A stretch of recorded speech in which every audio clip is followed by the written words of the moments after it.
Hello, good morning সবাইকে, back to my channel. দেখো, আমরা কিন্তু সকাল সকাল ট্রেনে উঠে পড়লাম, সকাল 10টার ট্রেনটা। ট্রেনে করে কোথায় যাচ্ছি চলো তোমরা ভিডিওটা দেখতে থাকো, সম্পূর্ণ জানতে পারবে।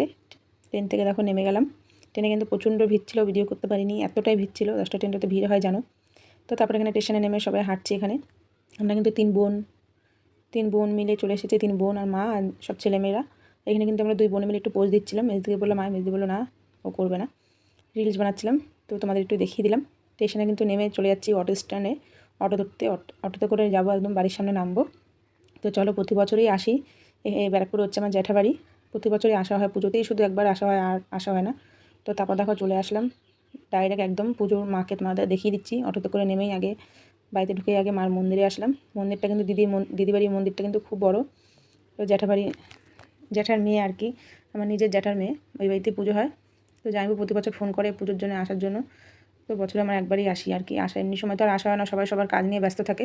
কিন্তু এই পুজোটা আমরা কোনোদিনই মিস করি না, প্রতি বছরই আসি। খুব ভালো লাগে আর কি মনসা পুজোতে আসতে। তো শনিবারে মনসা পুজো, তোমরা তো সবাই জানো। তো দেখো এখানে মাদের আগে দেখিয়ে দিচ্ছি, এতটা ভিড়, মার মুখটা ভালো করে তোমাদের দেখাতেই পারছি না আর কি। তো এখানে দেখো ভাড়ে পড়েছে, একজন বাইরে পড়েছে, একজন ভিতরে, দুজনে মিলে ঘরে পড়েছে। তো এখানে অনেকটা ভিড়, ভিতরে যাওয়া হচ্ছে না। আর লাইভ ভিডিও করেছি, তোমরা তো দেখেছো, মাকে দেখিয়ে দিচ্ছি এখানে তো একদমই ঢোকা যাচ্ছে না, এতটা ভিড়। এমনি ছবি তুলেছি, ভালো করে ভিডিওটা করতে পারিনি। আর পরে যখন যজ্ঞ হচ্ছিলো তখন করেছি আর কি। লাস্টে যজ্ঞ হচ্ছিলো, এখানে কিন্তু 5টা অবধি পুজো হবে, কেন অনেকটা টাইম হয়, কীর্তন হয়, আবার রাতেরবেলা কিন্তু আবার কীর্তন হবে। এখানে দেখো যজ্ঞ হচ্ছে, এখন সব ফাঁকা হয়ে গেছে, সবার অঞ্জলি দেওয়া হয়ে গেছে, সবাই খাওয়া দাওয়া করছিলো। তো এখানে বাজে এখন 3:30টার মতন। যজ্ঞ হচ্ছিলো 5টার সময়, আবার 5টা-6টা নাগাদ আবার কীর্তন হবে। তো তারপর চলে আসলাম আমার এখানে খাওয়া দাওয়াটা করতে। খাওয়া দাওয়াটা সেরে নিই এবার।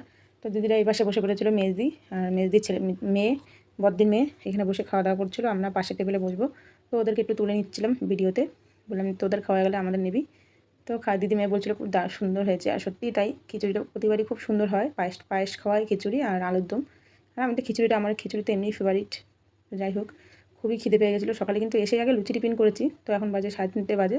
তো এখন খাওয়া দাওয়াটা করে নেবো। এখানে দেখো বড়দি, আমি, মেয়ে আর কি বসেছি খেতে, আর বড়দির ছেলে, 4 জন আমরা বসেছি। তার আগে মা বলছিল আর খাবে না, মা লুচি খেয়েছিল এসে, মা আর খাওয়া দাওয়া করবে না।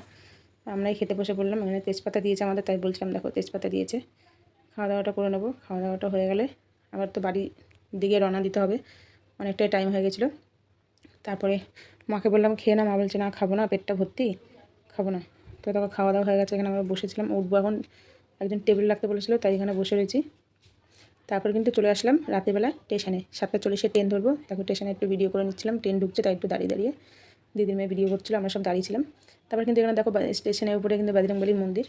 তো চলো তোমাদের লাস্টে একটা জিনিস দেখাবো, চলো ওটা তার ভয়েসটা দেবো না। এখানে কিন্তু পায়রাটা খুব সুন্দর লাগে, পায়রাটা কিন্তু এখানে ব্যারাকপুরে বিখ্যাত। তো ভিডিওটা কেমন লাগলো অবশ্যই বলো, ভালো লাগলে লাইক সাবস্ক্রাইব করে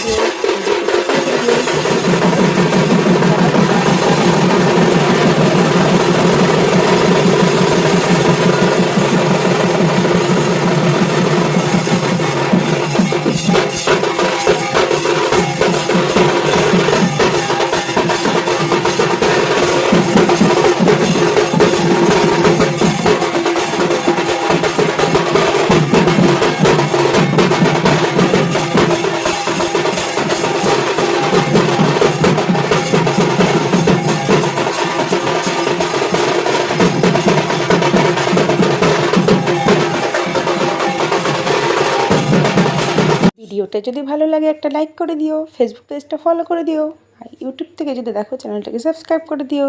চলো আজকের মতন টাটা, দেখা হবে নেক্সট কোনো ভিডিও নিয়ে।